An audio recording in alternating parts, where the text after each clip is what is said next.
memang sih kalau dari faktor apa ya genetik gitu ya, neuroscience itu ada memang karakter atau mungkin sifat seseorang tuh ya kalau sudah sayang sama satu benda, orang atau apapun gitu ya, dia akan sangat apa ya, sulit untuk melepaskannya.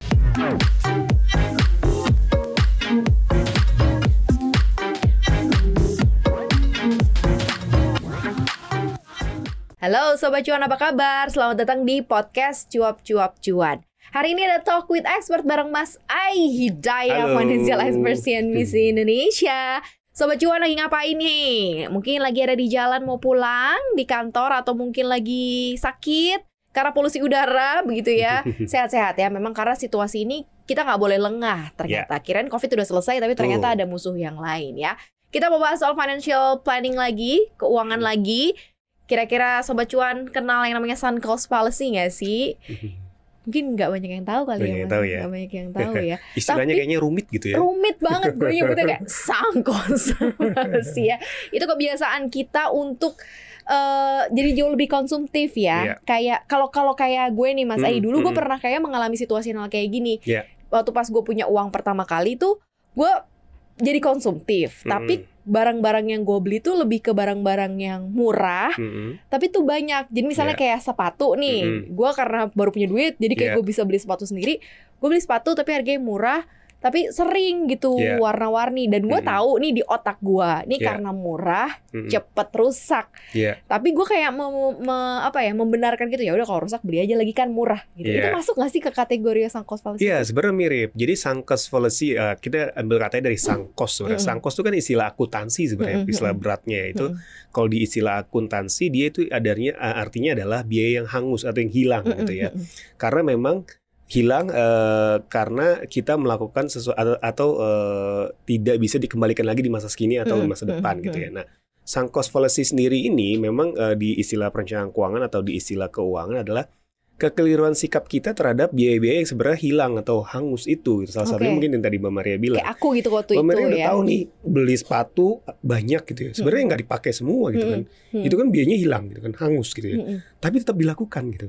Jadi dan itu, secara sadar gue tahu gitu, murah, kalau murah beli aja lagi. Betul. Gitu. Nah akhirnya jadi berulang terus gitu kan. Nah inilah satu sikap yang memang harus dihindari gitu ya. Nah di investasi juga ada sunk cost fallacy. Jadi kita sayang terhadap satu saham nih, misalkan saham A gitu ya, A, B, C, D gitu ya. Kita beli, fundamentalnya jelek, turun, terus kita beli lagi, kita average down, kita beli terus. Padahal kita udah tahu ini saham nih nggak ada prospeknya, harusnya jual aja atau cut loss aja. Nah itu juga termasuk salah satu siklus sunk cost fallacy yang banyak terjadi di investor saham nih, biasanya sangat populer. Nah makanya itu ada istilah kalau kita beli saham itu kita nggak boleh sayang, cukup suka aja gitu. Suka, kalau sukanya udah hilang ya udah, nggak boleh setia. Kalau udah sayang kan susah kan, apapun kita korbankan gitu ya. Tapi kalau suka kan ya bisa berubah gitu kan. Itu kenapa sih sebabnya akhirnya muncul suatu tindakan seperti itu, awal mulanya tuh kenapa sih Mas? Iya, kalau istilah anak sekarang itu mungkin kebucinan yang terlalu berlebih ya gitu ya. Itu memang sih kalau dari faktor apa ya genetik gitu ya, neuroscience itu ada memang karakter atau mungkin sifat seseorang tuh ya kalau sudah sayang sama satu benda, orang atau apapun gitu ya, dia akan sangat apa ya, sulit untuk melepaskannya gitu ya Mbak Maria. Makanya caranya adalah gimana ya, kalau misalkan kaitannya dengan keuangan ya kita harus pakai logik gitu ya, harus rasional gitu ya, karena nggak mungkin kita berdasarkan perasaan gitu kan. Nah itu seperti itu. Jadi bisa nggak sih karena memang faktor level keuangan yang pada saat itu, kayak waktu gue ngerasa bahwa gue cuman bisa beli sepatu harga sekian gitu ya, dan gue tahu itu akan rusak, tapi gue sebenarnya tahu bahwa itu akan ngeluarin cost lagi berikutnya. Nah sebenarnya kan gue bisa mengambil sikap, ya udah gue nabung dulu sampai ke harga tertentu yang bisa gue beli dan lebih awet gitu kan. Tapi enggak, gue mengambil keputusan untuk konsumtif, beli yang murah-murah dan banyak yang jadi waste gitu ya, kebuang gitu. Nah itu kembali ke mindset sebenarnya kan. Jadi mungkin Mbak Maria beranggapan kalau gue beli sepatu murah itu gue bisa beli banyak. Jadi gue punya variasi yang lebih banyak gitu. Gue bisa ganti-ganti setiap hari dan segala macam. Nah makanya salah satu cara yang paling efektif untuk melawan sunk cost fallacy ini, lingkaran setan sunk cost fallacy-nya adalah mindsetnya dulu harus dibenerin nih gitu ya. Mindsetnya dulu harus dibenerin. Jadi ya itu tadi, Kalau kita investasi misalkan ke apapun ya, nggak mesti saham, apapun itu, kita harus rasional, kita harus logik. Fundamentalnya oke nggak nih? Masih bagus nggak prospek bisnisnya gitu ya? Kedepannya gimana? Gitu. Jangan sampai kita kayak cinta buta gitu sama satu saham atau satu investasi. Nah itu ya nggak boleh. Itu kan masalah mindset ya. Tapi memang ada orang-orang yang udah kayak kadung cinta gitu ya. Gue pengennya saham ini jadi bego aja lah. Ya, iya jadi bego gitu. Apalagi kalau misalkan ada track record gitu, dulu dia untungnya gede loh. Dulu kan ada satu saham yang naiknya gede banget, tiba-tiba anjlok. Tapi udah kadung cinta ya udah mau gimana lagi gitu ya. Nah itu kan sebenarnya ya kita harus move on. Kalau kata anak sekarang move on lah, udah cut loss aja, cari yang lain yang lebih bagus gitu. Kalau enggak, itu bisa mempengaruhi keuangan kita ke depan.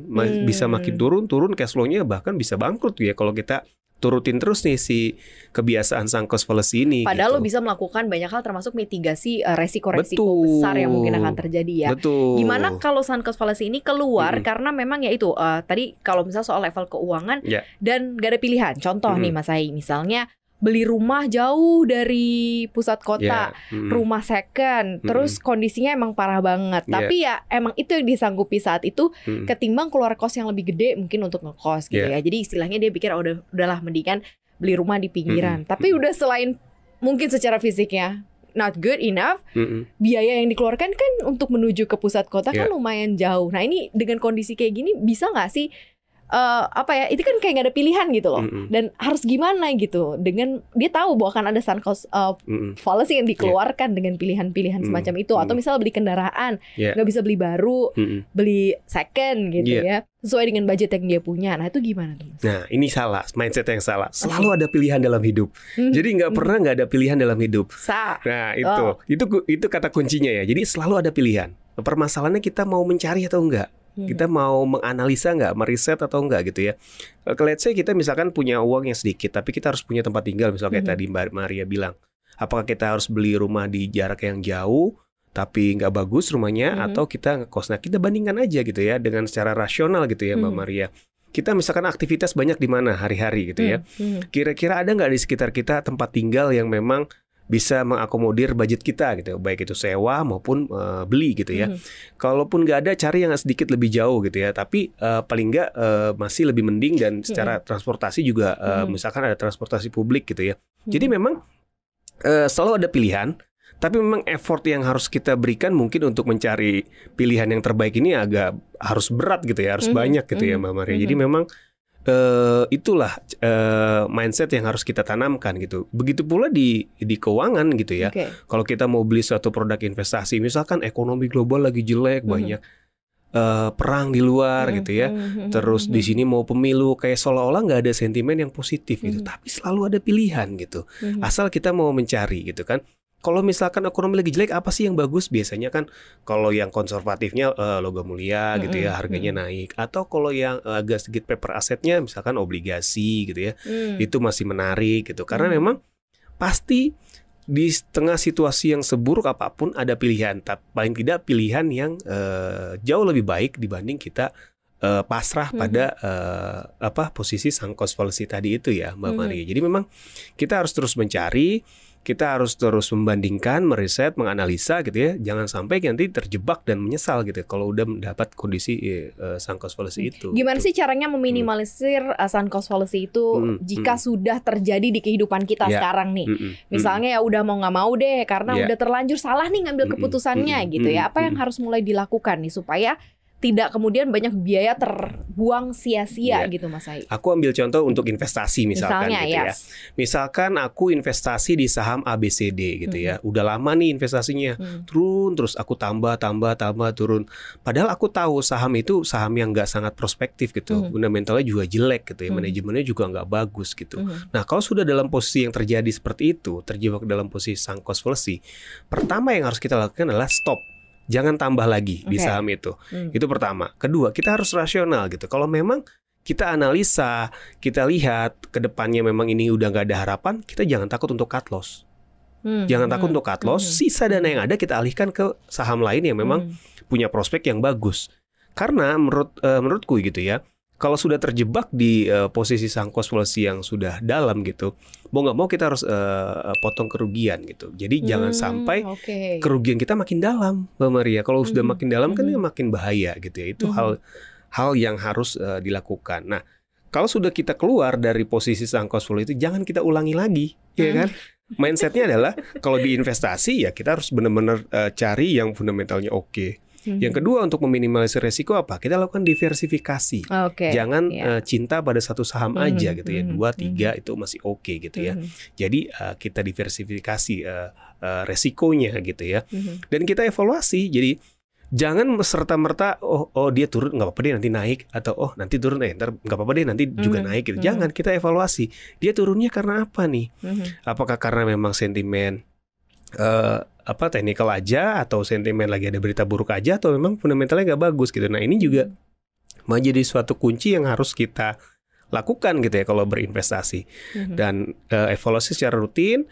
Kalau memang masih oke, ya udah nggak apa-apa kita terusin. Tapi kalau nggak oke, ya kita beralih ke saham lain, karena kan saham banyak gitu. Misalkan nih contohnya di saham ya gitu. Kalau contohnya ini terjadi di investasi ya, karena mungkin contohnya di investasi misalkan. Terlalu yakin, entah kamu terlalu percaya sekali dengan satu investasi tertentu, sehingga lupa yang namanya mitigasi resiko gitu ya, sehingga kamu banyak mengalami hal-hal yang malah lebih merugikan ke depannya. Nanti kamu harus segera antisipasi dan lakukan tadi keputusan-keputusan tadi. Nah, kalau udah terlanjur ngambil keputusan yang salah, apalagi untuk di real life ya, mungkin bukan investasi. Aku rasa banyak banget mungkin orang-orang yang saat ini kayak ngerasa salah nih gue gitu. Duh, salah nih gue pindah ke kosan, atau misalnya salah nih gue ngambil kerjaan gitu. Ternyata pas nego gaji kok kurang ya ternyata cost-nya ya.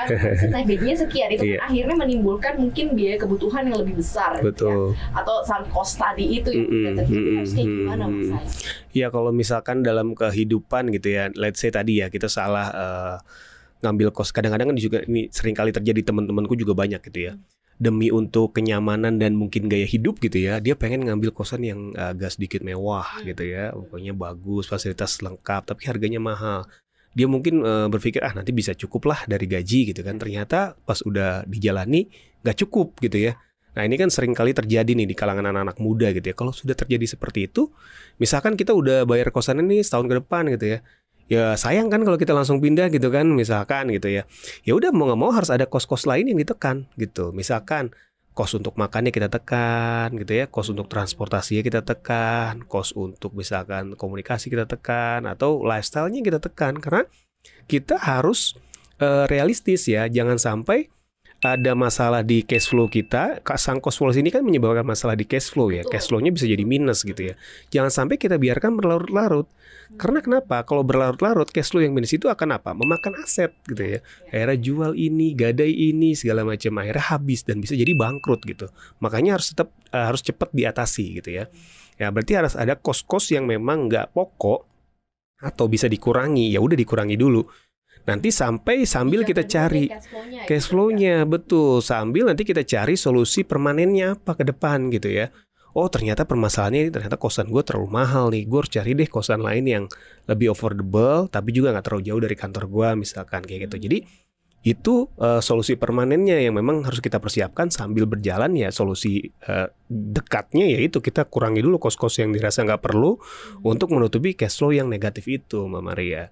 Gitu. Selalu ada jalan keluar. Selalu ada jalan keluar. Tinggal kayak aduh salah keputusan. Nah, biasanya yang terjadi atau peningkatan sunk cost fallacy paling gede tuh di range usia berapa sih Mas Ai? Mungkin Mas Ai lebih lihat, mungkin ketika dia baru pertama kali punya duit, atau ketika mungkin kebutuhannya mulai banyak, jadi sehingga kayak ngaturnya udah mulai berantakan. Ini biasanya kejadiannya tuh di saat titik usia atau di level kerja yang seperti apa gitu. Sehingga nanti kita bisa minimalisir nih mungkin sobat cuan yang baru mau mengarah ke sana atau yang sudah mau berakhir nih masanya. Mas Ai. Sebenarnya sih di setiap lapisan usia pasti ada itu ya sunk cost fallacy. Umumnya memang orang itu akan sangat impulsif ketika dia baru pertama kali menghadapi suatu hal yang menggembirakan. Misalkan gini, Mbak Maria baru pertama kali dapat kerja, otomatis baru dapat penghasilan kan, langsung deh, pokoknya gaji pertama traktir teman-teman, beli ini, beli itu. Nah, itu kan bisa menyebabkan sunk cost fallacy kan, hal-hal yang sebenarnya nggak perlu, biaya yang nggak perlu dikeluarkan, hilang,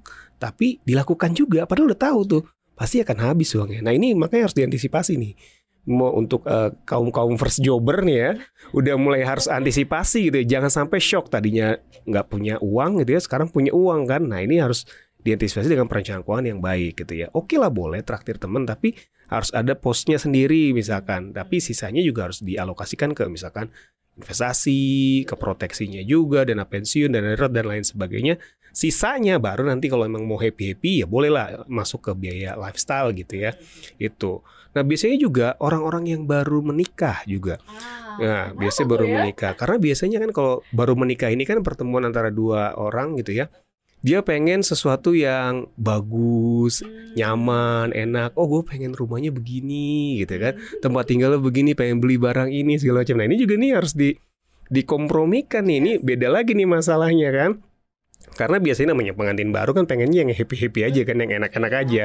Nggak mikirin ke depannya gimana gitu kan ya Mbak Maria. Nah, ini juga madu-madu gitu. Apa aja dibeli gitu ya. Oh, udah dibeli.